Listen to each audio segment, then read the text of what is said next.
So these beings in 1988, when I'd never had any exposure to Hopis or Navajos in any way, shape, or form, as a 22-year-old young girl living a very normal life, these beings spoke to me in a language that I knew for 20 years at this point today. I knew all that time that one day I would find the people whose language this belonged to. I just didn't expect them to be Hopis. I always thought that I'd find them in the jungles of South America or something. So this being that I saw on the mesa, what happened after that trip in 2004 when I returned home was I went for dinner with a friend of mine, and I was telling him all about my journey and that type of thing. We took a drive in his car. Him and his wife were in the front seat, and in the back seat I was sitting behind the driver, and his 9-year-old daughter was to the right of me. So as we're driving down a very busy street in Vancouver, very busy street, one of the major streets, a Jeep rolls up beside the car. And as it does, I looked, and there, sitting in the car, was this blonde being, blonde-haired, blue-eyed being, that was sitting and completely head-cocked to the one side and looking at me directly without looking at the road at all. Didn't look at the road at all. Just sat there and with his head just stared at me. And I thought, no way. That's all I could think. But here's the great thing. The little girl said, "Oh my God, look at that man. He looks so weird. He doesn't even look human." And so everyone in the car just sat back and thought, was quickly trying to, get a glimpse of this man. And so then again, there I was having confirmation by another individual of all of these things. And during a 2-week period after I returned from that trip, I had 3 encounters like that. One in a store, one on the public transit bus, and then the one on in the car with my friends. Very strange, very, very strange. Even to me, it's fascinating. Okay. Maybe we could just kind of move ahead now to a little more current and what you've been hearing, and maybe share a little bit about the fact that how you began to come forward, and especially how you got to write your book. Because I have to say that, I came across you via, I think I heard you on a radio show briefly, and then I saw your site, I saw your face, and I knew instantly that we should talk. Mm-hmm. And it was a drawing of your face. It wasn't actually you. Mm. But I just had a connection, and I just knew. But the book, then I got the book, and that just confirmed what I thought. So can you tell me about the writing of the book? Big question. Very important question, and especially relevant for today. The whole purpose behind writing this book was, first of all, it was a request made by them. So in 1988, when I was on board that craft, I was actually asked by them to do this. They asked me to come forward and share this story, to tell people who they were and where they were from, so that if and when the time came, that if they had to make their presence known on a global scale, that we would not be afraid. So this was very important to them. This was the whole purpose for them sharing the knowledge that they did with me and helping me to try to understand the earth, to understand ourselves, and to understand them. The reason that it was written at this time was, I have to give you a bit of a timeline. In 1988, I had what I call my awakening encounter. And that is the point where everything sort of stems from. I always revert back to 1988 when I'm describing to people what has happened. So I'm told in 1988 all of these things and asked to share them. So I started doing some of these things that they'd asked of me. And then all of a sudden they said, no, no, no, stop, stop, stop, stop. Quiet, quiet, quiet. No more talking. And I knew that eventually one day I would be told when the right time was to come forward and start sharing this. So the very beginning of 2003, I was sort of woke up one morning and said, okay, it's time. It's time to go to the Four Corners area. With whatever that meant, I was not sure. But it was time for me to, what I would say, for lack of a better term, to start my work. So that happened in 2003. And after that, of course, encounter with the Hopi elder, and as well as a number of other things that happened prior to that in the Four Corners area that were related to 1988, I said, okay, I must start writing. So the process began. Then in 2007, near the beginning of the year, I had quite a few messages given to me in many different forms. They came to me in dreams, they came to me, you know, in my head saying, you need to finish the book, you need to finish the book, you need to finish the book. And they told me that it was very important that I have it done by November. And I really didn't know why.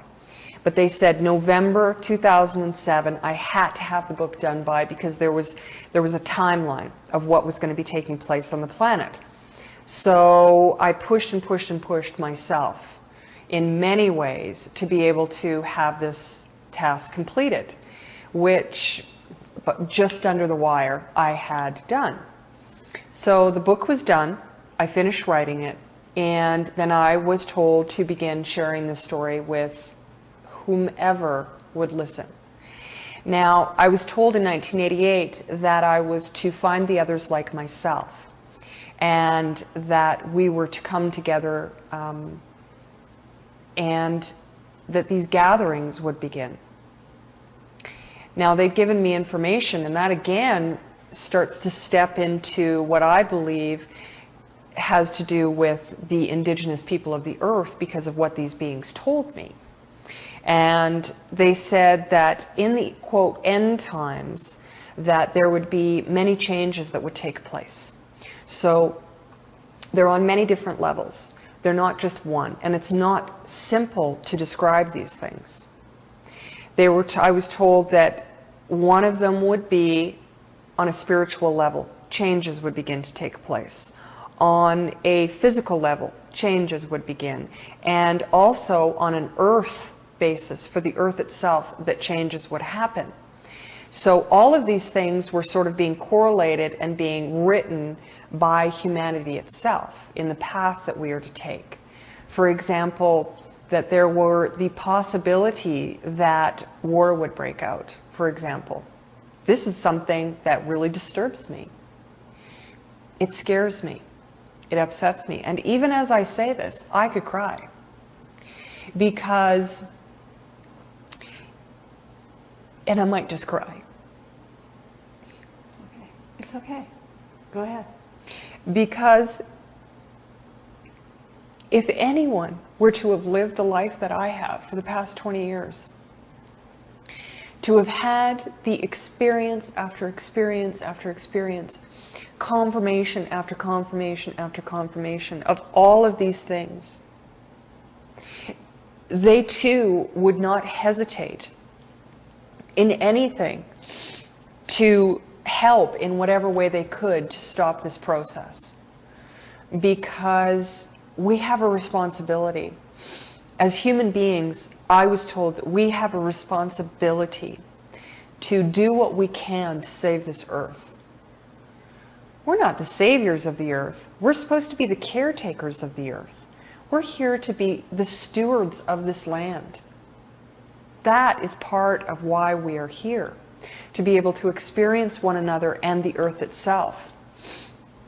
But the way that we are living our lives based in things like greed as being the primary focus for most people, we've forgotten about why it is that we're supposed to be here to begin with. And that is the beauty of each other and of this land.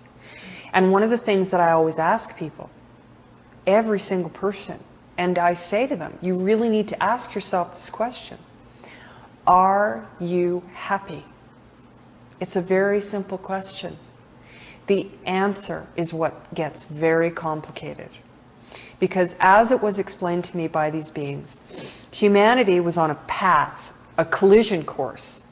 And if we didn't change it, this was going to be the end result. Destruction. In whatever form. Whether it was going to be a meteor hitting the earth, or whether it was going to be war breaking out, or whether it was going to be famine, or there was going to be earth changes that took place, any of these things, that man had the ability to change this timeline of what it was that was going to be coming. Now, people have said to me, well, you're trying to, create a prophecy, or you're talking about prophecy. But here's the thing. For anyone out there that understands even remotely the smallest amount of this is easy to understand what it is that's happened here. We've been given a gift, a very special gift, and that is the gift of seeing beyond where we currently are. Now, if we stay on the same path, they've said this is going to be the end result. But the gift is, if we can change the course that we have been on, then all of these things will be averted. And they will not happen. So this is the reason for the book. This is the reason that I've come forward. Because I don't want to be talking to you. I really don't. I wish I could put on mask and not be here. But I am, because in my heart, in my mind, in my entire being, I know that we are on a path that is frightening. And some people get scared. I'm not scared. These tears are not fear. These tears are very much sadness, because I have seen the future through them with their assistance. So I hope that we will be able to come together as humanity to change that. And I believe that we still can. I don't think that it's possible at this point in time to stop everything. I think that we have come to a time where it has become apparent, and is becoming more apparent every day, that we are on a collision course in many different areas. Our food supplies have, in the course of the last year, become scarce in certain areas in the world. Things like rice, mad cow disease, the avian flu, the list goes on. These things are all becoming apparent to everyone in the world. Fuel, the cost of fuel, gas prices affecting everyone in the world. But all of these things can be changed very easily. And that is how we are going to change the earth, with helping one another. Okay, so you have a mission, and you're on your mission, and here we are. This is October, actually not October, this is September of 2008, yes. Right? And it's a beautiful world outside my door today. However, there are a lot of things going on right now as we speak. The American economy is going in the tank. There is possible war with Iran, right? Behind our backs, could be happening, could be gearing up. And there are other things as well. So how is this impacting your sense of what you're doing, what your set, sort of your set mission, and what the next milestones are, if you will, that you're planning to get to? That's, considering that this is 2008, it's a very interesting question for me, because it has been, I don't even know how many years, and I don't even know if it relates back to 1988, but it's some